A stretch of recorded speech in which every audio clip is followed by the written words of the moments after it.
За төмрийн 2 элементтэй катионыг калием феррицяниттай уруулд оруулж чанарын анализ туршилт хийж үзье. За үүний тулд туруу шилэндээ төмрийн сульфатын уусамлаас тасалж авна. За дээрэс нь калием феррицянидын уусмал нэмж өгнө. За энд туслаар нэмнэ.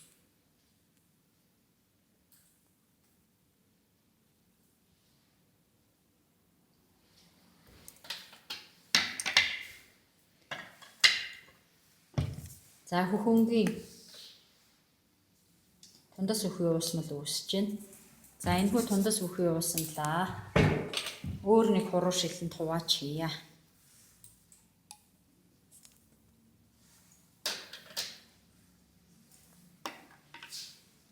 За нэг хэсэг дээр нь натрийн шүлтээс нэмж өнгийг ажиглая.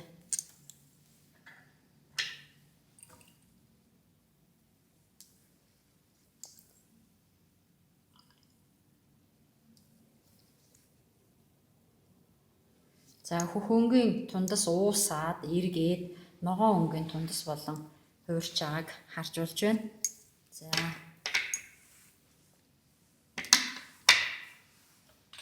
дахин өөр нэг хуруу шилэнд уусамлаас бага хэмжээгээр тасалж авъя. За энэхүү уусмал дээрээ бүхний хүчлийн уусамлаас нэмж хөхөнгийн тундас уусах хэсгийг шалгая.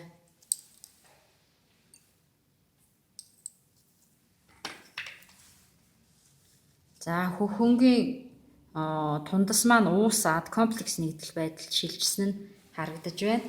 За ингээд төмөр нэмэх 2 катионыг калием феррицянидаар шалгах туршилтыг хийж дуусгалаа.